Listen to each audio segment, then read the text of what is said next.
Hello, welcome to True Spirit. Today I have with me Ms. Veena Nanda, a successful entrepreneur, a bonsai expert, a landscape designer, and above all, she is a woman who chose herself. So let's listen to her story. Welcome to the show, ma'am. Thank you for joining me today. Thank you so much, Pratima. It's an honor to be at your show and really looking forward to this. Yeah. Ma'am, let's start, your story right from the beginning. You were 19 and you got married at that age, and you had three children by the age of 23, 24. That's the age when girls are still figuring out what they want to do in life, how they want to shape their career. But you were a mother of three by then. So, you know, how did it all start, and what were your dreams at that age which you had to Um, give? yeah, Pratima. So I think a lot of people, it's not just me, but I'm sure there are a lot of people who got married in that era, at 17 and 18. But it's been like something that I think I chose to do at that point of time. I didn't know it was coming, but when it came, I accepted it, willingly. And yes, it was a very prime age. I had to literally discontinue my graduation. I did it just before my final exam, so I couldn't even complete my graduation. So it was getting married at a very, very young. I was a baby. I literally was a baby. So yes, there were a lot of things which maybe I had sacrificed at that time, but I did it happily. Yeah, no Oh, regrets. okay. If you were not married at the age of 19, what dreams did you have at that age? What career would have chosen? Very funnily, when people asked me when I was young what you wanted to be when you grow up, I always said I want to be a mummy. So I Okay. was so fond of kids. I was so fond. I'm still so fond of kids. So getting married and having babies immediately is something that I really wanted to have and wanted to do. But yes, if I were to, continue my career before marriage, I think it would have been something in the line of children again. Maybe one of the best daycare or a Montessori school, or and of course, my dreams were to travel the world. I really wanted to travel the world, which again I deprived myself. Yes. Okay. And what parts of that little girl are still alive in you? I would say everything about a little girl is alive in me. I mean, I'm still so full of life. I'm so full of energy, so full of positivity, so full of wanting to learn more, do more. I mean, I'm 63 today, but then it just feels like I'm 30. I still want to do a lot in life, and I think this is one trait I got from my mom. At 85, she still wanted to do more. So I Okay. think I'm still way, way ahead of, I can do a lot more, I'm sure. Okay, okay, that's great. That's great. Uh, so, at the age of 30, you met with an accident, and it was a major accident. Can you tell us what exactly happened? Yes, at 30, we were traveling back from Shirdi to Bombay with my family. I was with my three kids, and we had a head on collision between a Maruti 800 in which we were and against a lorry. So it was like a little toy in front of a lorry, of course. And it was a very bad accident. I was at the wheel and I'd broken all my ribs and my lungs were punctured. I was in the ICU for almost 2 months. And it was literally a rebirth, and my kids were very tiny, very traumatic for them. And I think for me, it was not just a rebirth physically, but I think mentally, I was born again, because I just realized it was like pressing the reset button. And I realized that, there is so much to life that can just snap and, stop at any point of time. It's so unpredictable. So one must live to the fullest and one must give to the fullest. That's so important to do everything that makes you happy. So that was a lesson learned as well at that time. Uh, So, how many days were you hospitalized? I was in the hospital for close to 3 months, actually, 2 months in the ICU and another month to recover. Then I had a couple Okay. of surgeries to repair myself up. And yeah, it was quite a bad accident, a very bad accident. You're the only one who was affected? Uh, the family, even my husband was also hurt on his forehead, and the kids were luckily not so bad. But I was very bad, and I mean, they didn't even give me 5% chances of survival. I had no breath at all. My lungs were totally gone. So it was a Okay. very, very scary situation at that time. But I guess my kids were destined to have their mother around for a longer time, and I lived on. Yeah. Yeah, that's really great that you survived such a major accident and you were out of it. Uh, Absolutely. Next biggest challenge in your life came at the age of 43 when you left home. You were asked to leave home along with your mother, leaving behind your three children, and you had given 23 years of your life by then for your family, which became your entire life. So, leaving behind that, you had to start all over again at the age of 43. So, what were your thoughts at that moment when that incident I think, a marriage falling apart for any woman or any man also, but more for a woman, is something which is very traumatic and very life changing.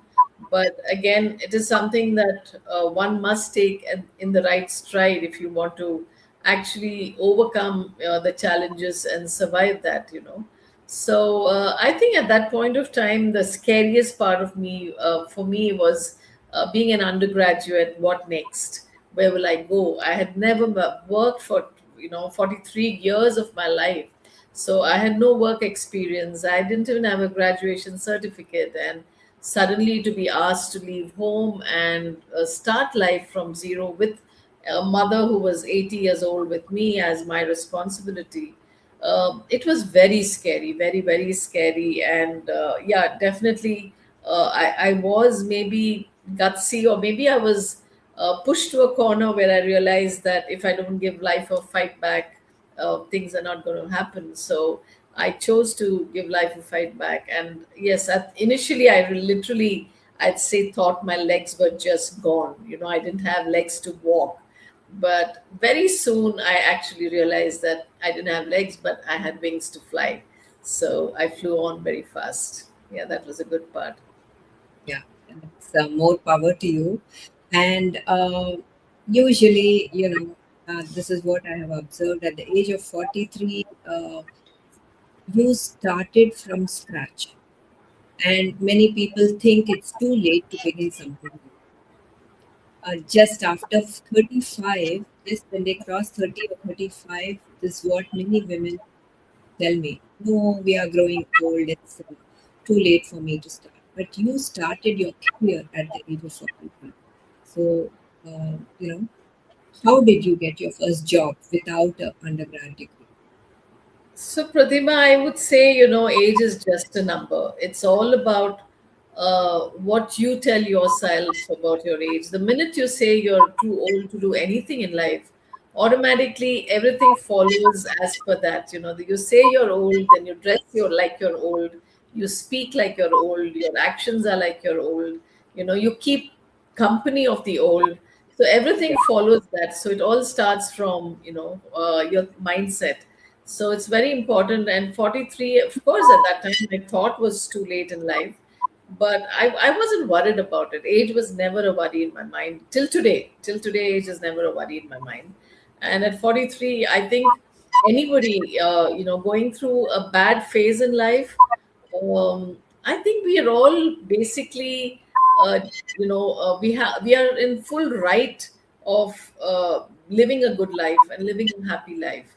So there is nothing that should stop us. So if there is something that is curbing our happiness and curbing our, basic livelihood, just being putting a smile on our face, then I think it's good to do something that will change the situation, And age should never be a problem. Age should just never be a problem. So how did you get your first job? How did you go So, about? funnily, yes, I like I said, I didn't know where I was going to start, and those days, there was this the IT boom that had just happened in Bangalore, and we used to have a lot of these IT, the software engineers that were being hired, and there was a company which was. A Delhi-based company. It was a HR company called Hero My Mind in Bangalore, and I just saw a whole line of people standing outside the office, the typical software engineers with their laptop bags. And I figured, I said, okay, I need to start somewhere, and if this is some interview line happening, why not? So I just dolled up, in a sari, and I went and stood in that line. And obviously I looked different from all of them, and so the receptionist saw me from inside, and she called me and she said, "Ma'am, I'm sure you came for the trainer's course." And trust me, I didn't know what a trainer meant. I had never been out. I'd never been out. I'd never gone to a bank. I didn't know how to draw money from an account. I was such a desi woman. So for me, even a trainer was a new word. But of course, I tried to act intelligent. And I said, well, yes, I did come for a trainer's post.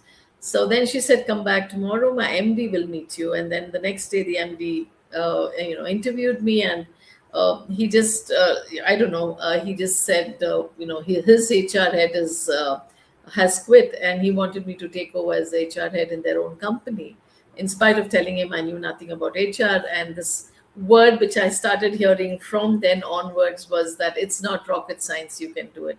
And I believe me, I've heard this at every job that went ahead of this. And it wasn't rocket science, because I went with a salary mindset of 7,000, and he offered me 15,000 for that post. And Yeah. I almost fell off my chair. So that was my first start to my first job with a 15,000 salary. Yeah. Okay, that's great. So did they find out that you didn't have a degree?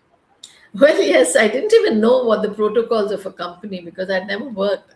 I thought I Right. just, because I was an undergraduate, and I just told them I'm a graduate and I've lost my certificate. So they asked me to apply for a duplicate.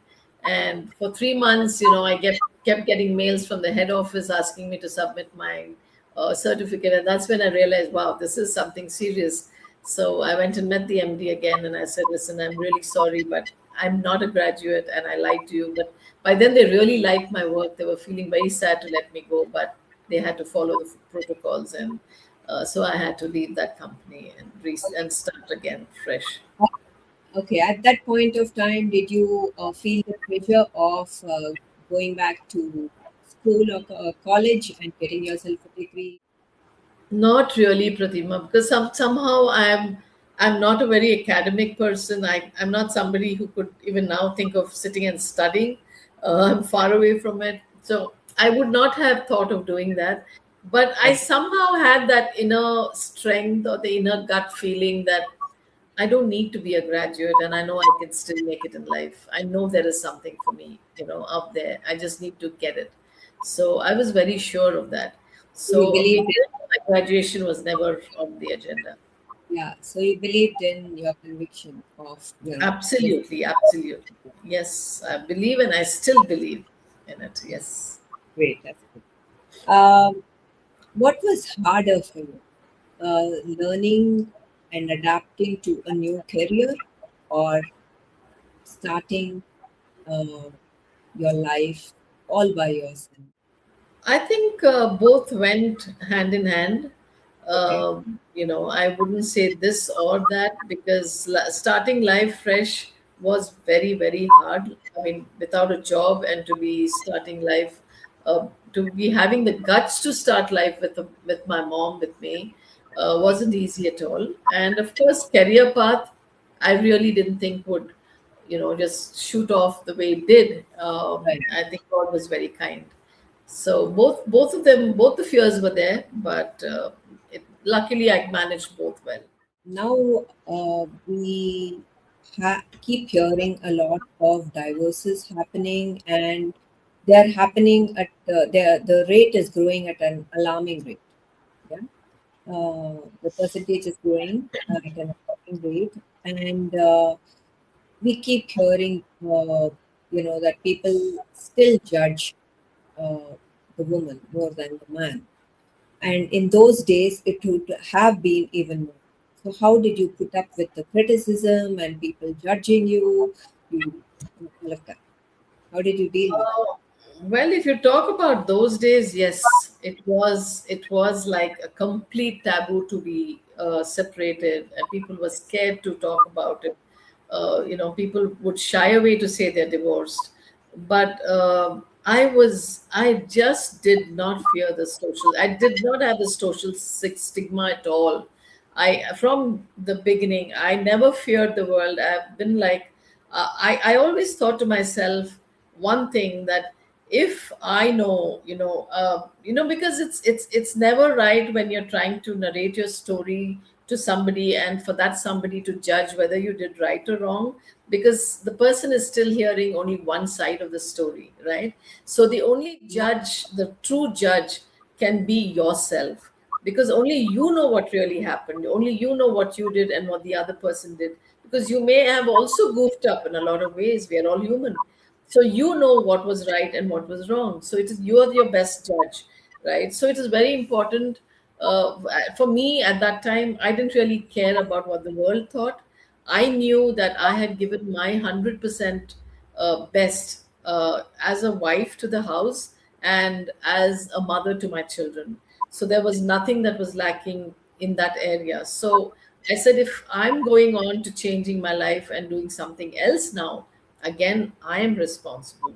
I mean, I don't need to answer anybody's, criticism. So, yeah. So that didn't Now, bother me. And I don't think, like you asked me, in today's world, divorces are common. Yes, right, unfortunately, in today's world, I think things have really changed.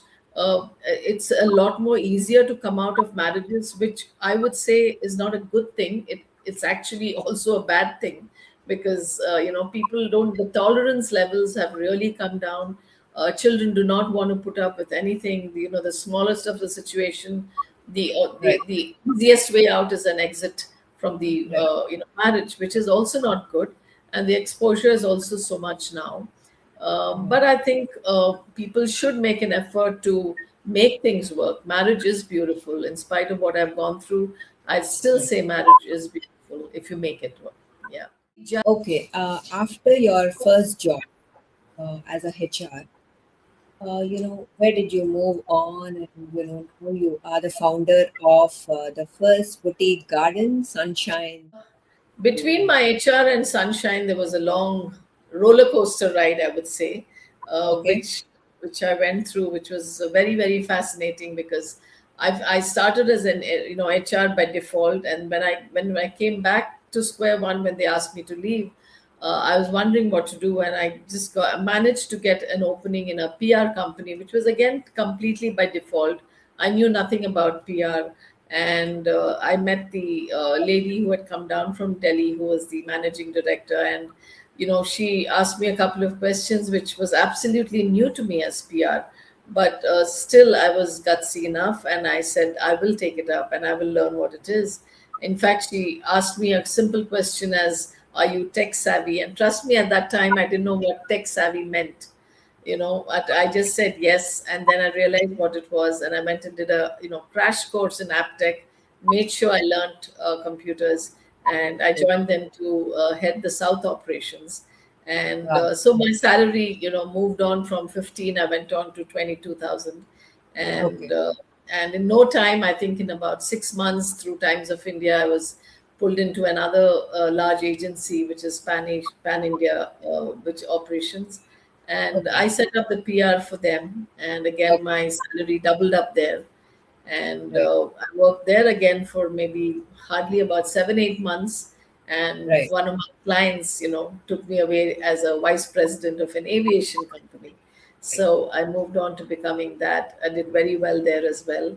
Mm, Procured aircrafts for them, got them licenses. So whatever I've done, I would say, I mean, people can just, I know people, it's very easy for somebody to say, oh, you were lucky, you know. right, Well, luck, I think, comes to everybody, but a lot of times it's it's we don't have the guts to accept the, I mean, or enter the door that is open for us. I mean, I could have said no to be a aviation vice president. I knew nothing about it, but I Right. took up the challenge. I learned it, and whatever I did, I succeeded in it. Yeah, Great. Yeah. So you believed in yourself at every step, correct. all I through. think Yeah. hard work, being focused, being, hardworking, and shedding your ego and being willing to learn. I always Right. tell people this because we, Right. once a certain age, then you feel, how do I say I don't know this subject? But if you Right. can say you don't know, and if you're willing to learn, Right. nothing is rocket science. You definitely can get anywhere. Can you tell us what your company does, Sunshine Garden and Nest? Yeah, so after doing all of this, then I decided I must go after my own passion, which has always been gardening. I've always loved doing that. I've specialized in bonsais, which is a Japanese art, and I was always doing it parallelly with my other, PR and HR and all of that. So I decided to open my own garden store, so which was called Sunshine's Boutique in Indiranagar in Bangalore, and that was one of its kind in the country again. So I imported products from across the globe, and I had people coming from all over India to pick up stuff from there, and that's when actually I think my landscaping career really uh, upscaled, and I could do extremely well there, and that's how I moved on to becoming a complete entrepreneur with landscaping. Wow. Uh, you are a landscape designer, bonsai expert, a tanjore painting artist. So, where does this creative streak come from? Well, I think a lot of it, I'd say, comes from my mom. She was very artistic herself. She was a musician. She was a Veena Vidwan, and she played and she taught music till she was 84. And I think a lot of my gardening streak, I think, would come from my grandfather, who was a coffee planter. So I can only Okay. connect it with that. Okay. But yes, I think I'm the only one who's so artistic when it comes to my immediate family. Yeah. So, what have these bonsai trees, plants taught you? Well, I think everything needs a lot of patience, and both my hobbies, which I excelled, one was bonsai and one was tanjo paintings. Both were expensive arts. Both were arts which needed a lot of patience, which was very laborious. Which you really need to take a lot of care to make sure that you do it well. So especially with bonsais, I think I in fact say this to my students that one thing the bonsais will teach them is to be very patient, very nurturing, and very loving, and being all of this will definitely give you the fruits of your labor, because that's what you see in a bonsai. You train it for about years. Maybe a bonsai is with you for 10 years, 20 years. Maybe some of my plants are 30 years old, but today Wow. they're bearing so many fruits and flowers, and when I see that, I just feel all my effort was really worthwhile. That's what life teaches you as well. Right. Wow, that's really amazing. And you also have your properties listed on Airbnb. So, how can people book if they want a place to stay when they are in Bangalore? Is typically done. Well, Airbnb also happened to me, I think almost about, I mean, I'd say about 17 years back. So I've been a super host with Airbnb. And, Okay. my property is one of the top properties in the country. And I host a couple of rooms from my own home, which I live in. And I have two, three other properties in Bangalore and close to Pune as well.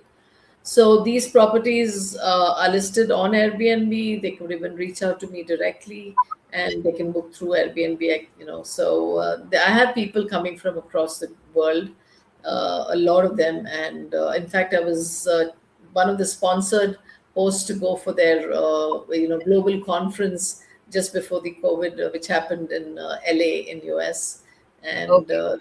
yeah, so it's been a great journey with Airbnb as well. Okay. And I think there was a point in life when you had to sell your tanjore paintings and bonsai to buy your first home. Yeah. How did you go about that? Yeah, no, when I had to come out of home, Pratima, it was like, this fear about where do I start? How do I start? What do I do? Where do I live? And trust me, there's one line which I'd really like to tell you is, if you are prepared to face the worst, only the best will happen to you. And I believe in this. You got to shed your ego if things are not going well for you. If you're willing to say, okay, fine, I'm willing to start life at the base point. I have no ego. I will start wherever. Then really the universe goes out of its way to help you. So likewise, when I got started, trust me, I was willing to start work as a nanny in a person's house because I thought as an undergraduate who's going to give me a job. So I was willing to start as a nanny. I had no issues about that. But maybe the universe had a better, something better saved for me. So I got a better life from there. But if you're willing to really, face that and go ahead with life, I think, I mean, I missed your question somewhere, but yeah, I think that's what it is. Nothing can stop you. And when things were going fine, the support that you had was your mother. You lost her a few years ago. So how did you put up with the loss? And is there one thing that you still remember from what you know she used to tell you, which keeps you going? Yes, yeah. So connecting my mom and to your previous question, which I actually missed out, was how did I buy my home? So Yes. I think the way that I did that was I had to start life, and I realized that the best thing that I could do is instead of starting from a rented place, why not try and see if I could buy a house? And the only thing that I had at that time was the bonsais, which I was allowed to take from home. So I actually sold about maybe 700 bonsais of mine, and I put that as a down payment Okay. to the builder who was my bonsai student. So Okay. he one of the leading builders in Bangalore. So he was my bonsai student himself, and he was nice enough to buy my entire collection of bonsais, and I still wish him and always I'm so ever grateful for him. And yeah, that's how I actually put a roof over my head, more importantly over my mother's head, which I had promised to do for her. So yeah, that's how I did that. And yeah, life gave me good, treated me well after that. That keeps you going when you recollect the memories with your mother. So, oh yes, my mom, I think, has been my strength. Even during my separation, as much as she was very, very hurt and very disappointed. But one thing she always told me that you take your call, you take your decision, and I'm there with you. No matter what. And with her being 80, she did not care about what the society or her family would say, anybody would say. She was such a gutsy woman, and I think that's where it comes from. And that's what I've learned from my mom is, never say die, no guts, no glory, be bold. She always told me this, just be bold, do what you have to do, just be right in what you're doing, and you'll be paid back for it, and which is very true. So I think my strength is completely from You also survived a heart attack last year. her. Who was Yes. Other than troubling other people's hearts, I think finally the universe said, "Let your heart also be troubled a little bit." So yes, unfortunately or fortunately, God was kind. So last year in 2025 Jan, I suddenly suffered a heart attack, and yeah, between Jan and April, I had 3 stents put in my heart. And yeah, life is still going on, and life is beautiful. Of course, it did shake us a bit, shake me up a bit also at that time. But then, I mean, I just always feel the worst is over. Only the best is in store for me now. So it's all done. Now I have a and stronger heart, right? So I can achieve more. great. I love that spirit of yours. And all your three children are settled. So when they were getting married, since you went through separation, what was that one thing you told them to keep their relationship strong as a mother? What advice did you give them? In fact, I had written out a note to all of them. I remember just after they all got married, and I told them. I said, there cannot be two people under the same roof without differences. It's bound to happen, and you've got to remember that both the people have come from two different backgrounds, two different types of upbringing. So, all the more the differences are going to happen. So, be prepared for that and see how best you can, sort things out at a very base level rather than, trying to make, every small thing, blow it up and make a big thing out of it. So, somebody has to give in, and I think if you shed your ego, again, it's all about ego. If you can shed your ego and just give in a little bit at that time, just stay quiet, just stay calm, let things pass. It should happen from both sides, of course. And sometimes breakups happen, but that doesn't mean all marriages are bad. Marriage is beautiful. Children are beautiful. Ask me to make a few kids now, I'll be still happy to produce a few now. So I'm so fond of children. Yeah.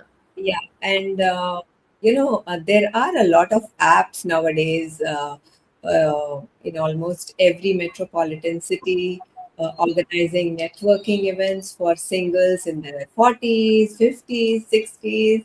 You know, is that something that you tried? No. I'm very happy. I have three lovely grandchildren also now, so Oh, very happy managing all of them. But it's definitely not about the age. It's not because I've become a grandmother that I will not. I mean, I'm sure if somebody, the Prince Charming comes my way, I mean, I may still get carried away, but that's definitely not on the agenda now. Definitely, I mean, I'd rather. I'm very happy living by myself and enjoying my family. I think it's a phase of life that I've reached now. so And what does freedom mean to you now? freedom. Well, I think freedom means, if you're able to um, live with a smile, that's a basic thing. If you can just be happy from within, that is freedom. Because people, when they're in their marriage or when they are in a relationship, and when things are very constrained and very suffocated, they want to do a lot more. They want to break free, they want to go, and they think, oh my god, I wish I was free. But trust me, when that freedom is given to you, you do nothing, because it's just a mindset at that time that you want it. But when it's actually there for you, you're just so content, you just don't need anything more. So that means what? It is basically your happiness, it is not the freedom. You think it is freedom, but it is not freedom. It is actually your happiness. So if you can be truly happy from within and smile and genuinely be happy from within, I think happy with yourself, not forget anybody else, then that is freedom for me. Yeah. Ma'am, finally, would you like to say something to the women out there who, you know, go into depression, lock themselves up when they face challenging situations in life? Well, I don't think, first of all, why get into depression, right? I mean, you don't need to get into depression. Life gives you so many offerings, whether it's your career, whether it is your personal life. There are enough opportunities out there, but are you willing to take it up, is what you really need to do. You really need to think. So in today's world, I think it's very, very important. Like, there is nothing as late, there is nothing as my life is over, I've already spent half my life, there is nothing left. Nothing like that. So whenever you're ready to start, whenever you think you want to change your life, if you want to, it's and changing your life does not always mean breaking off a relationship. If you can change yourself to make the relationship work, that is also a great thing. So don't always think of changing a relationship as an option. I would tell the youngsters, try seeing how you can change yourself to make the relationship work. That's more important. because one must realize you want to change everybody around you, but Right. are you able to change yourself? You cannot. So we don't realize that if you can't change yourself, then how do you expect others to change? So forget changing others, focus on yourself, change yourself so that the other person, things work out for you. That's all. Thanks a lot, ma'am. You are really a true spirit, and thank you for sharing your journey with us with such honesty, grace, and strength. More power to you, and I'm sure your story will be a reminder for the viewers of this episode that irrespective of however difficult life gets, we have to move on because there is hope. Absolutely, absolutely. I'm so happy that to have shared my life, and I really hope that it inspires a few souls in this world, and Yes. always available to speak to anybody if they wish to. Yes, your details, I will mention it in the description of this video. And more power to you, ma'am. Thank you Thank for you. being. Thank you so much, Pratima. Wish you all the best as well. So that was True Spirit for today. And to all the viewers, until next time, let's keep the spirit in us true and let's keep choosing life and not give up, irrespective of what challenges we face in life. Thank you.